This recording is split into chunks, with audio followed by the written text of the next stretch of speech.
a government coup in Kiev. They came together, they were brave and courageous, and they had victory on their side. They wanted to be with Russia, and over the past year, we saw that this choice was the right choice. Just look at the developments in the Donbas region right now, and it will be clear to all of you.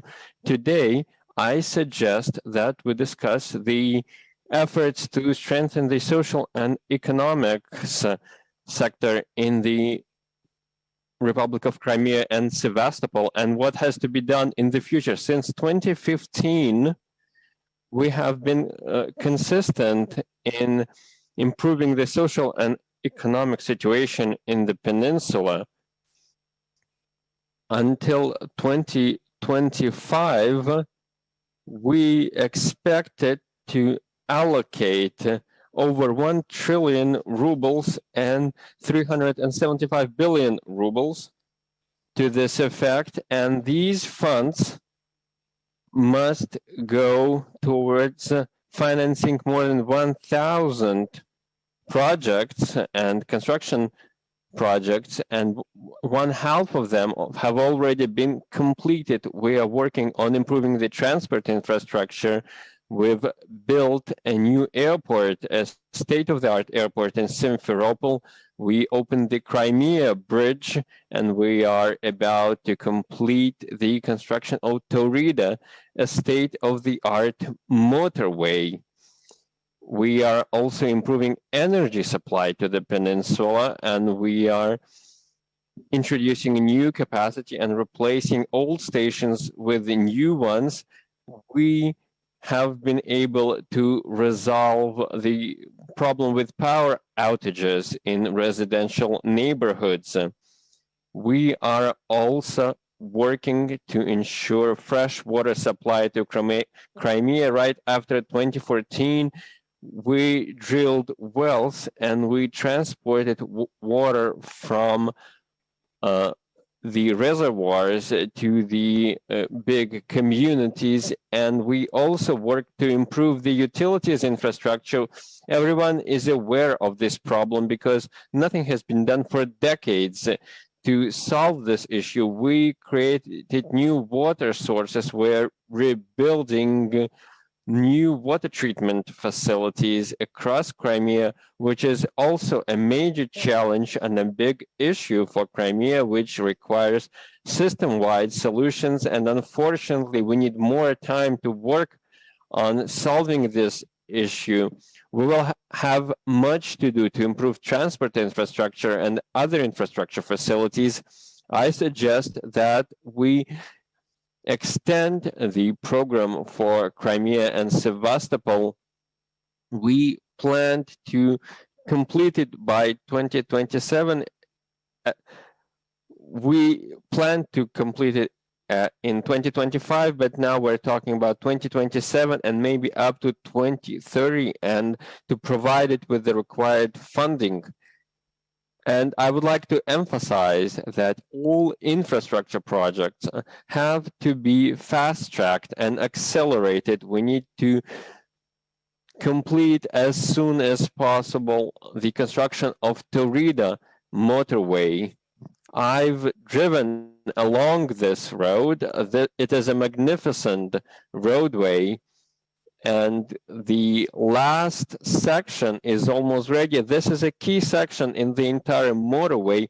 Once it is launched, it will be very easy to reach Sevastopol. So I ask the participants to tell us about the progress on this project. And also we need to improve the living environment in Sevastopol. As for the funding, it has to remain at the required level in the years to come. And you know this very well, and you know the efforts we have been making across the country.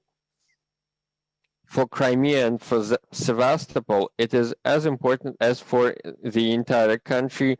We need to make better use of the best global and national practices and use new architectural solutions, and to hear the voices of the people of Crimea, we also need to fix regional and local roads.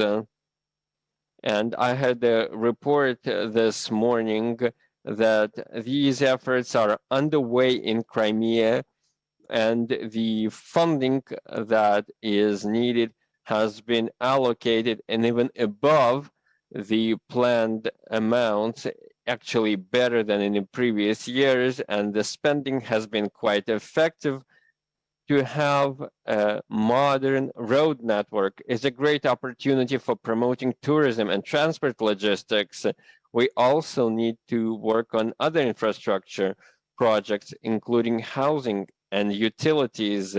We need to rebuild the old water treatment networks. So there's a lot of effort that needs to go into this project.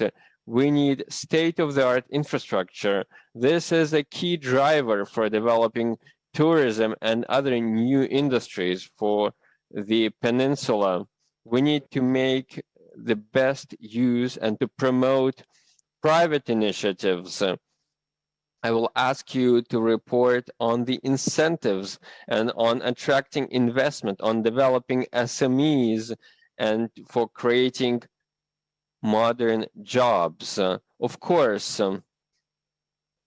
I have to emphasize that the Western sanctions have affected the way the peninsula has been developing, including the banking sector, the retail sector, since the military operation in Ukraine started. We have been discussing this, and we had a meeting yesterday, and I've said yesterday that the restrictions Russia has been facing, they of course they create challenges, but also opportunities for Russia. Now we have everything for major Russian corporations that were afraid of sanctions before, but now they have nothing to fear. They can be confident and work in Crimea proactively. They can open new businesses and to discover new market segments. So this is, of course, will benefit the entire peninsula, including the Republic of Crimea and Sevastopol. We will support these initiatives. This will include developing the banking sector in the peninsula, and Pромsvязьbank, a government-owned bank, is already present in Crimea, and it will start working in Crimea even more, so that agricultural producers and tourism operators can benefit from lending opportunities, so that the bank opens its network of offices. This will be a major impetus for promoting business activity in the peninsula. It will enable the region to work more closely with other regions. Let's discuss all this and hear the reports. I would like to pass the floor to Mr. Husnulin. Please, you have the floor.